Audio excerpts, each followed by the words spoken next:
There comes a moment, often in silence, when something inside you finally stops pretending. Maybe it happens at 3 a.m. when the world is quiet, or in the middle of a meeting when everyone's smiling and you feel nothing. Maybe it happens while you're scrolling through perfect lives online, wondering why yours feels like a blur, and in that moment, a quiet thought breaks through the noise. I can't do this anymore. Not in a dramatic way, but in a soul-deep way, like your spirit has reached its limit. You look around and realize how much of your life was built around keeping others comfortable. How many times you've said yes when every cell in your body was screaming no. How long you've worn strength like a mask because weakness was never allowed. And for the first time, you stop running. You stop trying to hold it all together. You stop pretending you're fine. The exhaustion you feel isn't laziness, it's grief. Grief for the years you spent chasing things that never mattered. Grief for the version of you that tried so hard to be enough. Grief for the truth you silenced just to belong. You start to notice how loud the world has become. The constant noise telling you to hustle, manifest, achieve, become. But you no longer want to become anything. You just want to be. The world will call that giving up, but it isn't. It's awakening. You're beginning to see through the illusion that success means happiness, that productivity equals worth, that being strong means never feeling. You realize you've been performing life instead of living it, smiling for cameras, clapping for others, wearing masks that never fit. You've been surviving a system that feeds on disconnection, a culture that rewards numbness and punishes depth. And when your soul finally gets tired of pretending, it collapses. That collapse, though it feels terrifying, is sacred. It's not the end. It's the beginning of something real. The moment everything fake starts to fall away, your breakdown isn't a failure.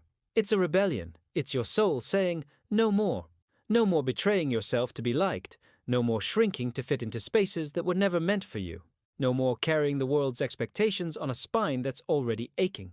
Sometimes quitting doesn't mean giving up. It means giving up this version of life, the one that's been killing your spirit quietly, the one where you smile through pain, hide your softness, and chase validation from people who can't see you. What if quitting is holy? What if it's not surrender, but liberation? Quitting the noise, quitting the game, quitting the constant need to prove you're worthy. Maybe what you call falling apart is really your soul refusing to wear the mask any longer. Beneath the exhaustion, there's grief. And beneath the grief, there's truth. You didn't fail. You adapted. You became who you needed to be to survive. But now, survival isn't enough. You want to live. You want to breathe without performance, to exist without editing. And that desire, that quiet yearning, is where your real life begins. The world teaches you to chase purpose, but it never teaches you how to pause. It celebrates the glow-up, but never the breakdown that came before it. Yet the breakdown is where rebirth happens. It's where you finally meet yourself without the armor.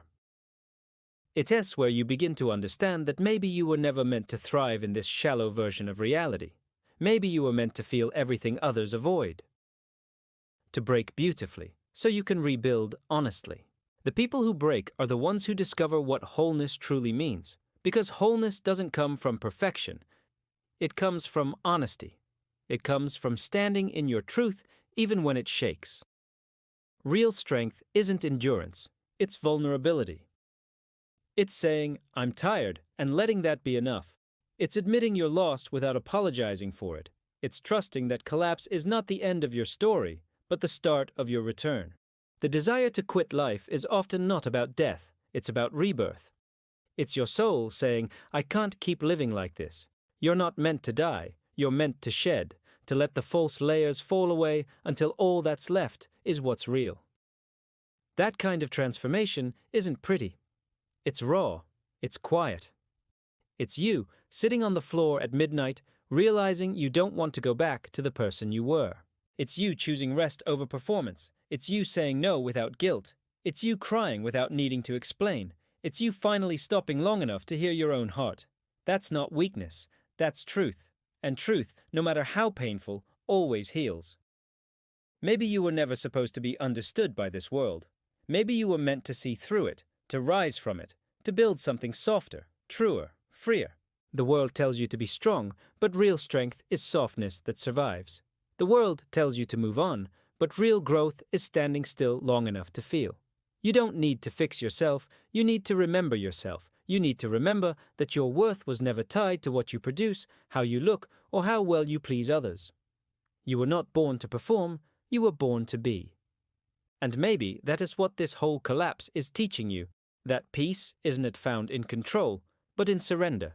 When you stop forcing and start feeling, life doesn't fall apart, it falls into place. You begin to see beauty in imperfection, meaning in silence, purpose in rest. You stop chasing love because you finally started giving it to yourself. You stop needing to be understood because you finally understand yourself. And yes, it's lonely at first. The silence feels heavy. The emptiness feels endless. But slowly, peace begins to fill the spaces where noise used to live. You start laughing again, but not the polite laugh, the deep one, the honest one. You start resting again, not because you've earned it, but because you finally know you deserve it. You start trusting again, not the world, but yourself. And when you look in the mirror, you don't see someone broken. You see someone becoming free, becoming real, becoming whole. You realize that what you called falling apart was really falling inward, into the truth of who you are. So if you feel lost right now, don't rush to fix it. Let it unravel. Let it burn. Let the false identities crumble. Because what's left after everything false has fallen away. That's who you truly are. The one who doesn't need approval to exist. The one who doesn't need to prove to be enough. The one who remembers that being human was always supposed to be messy, emotional, and alive.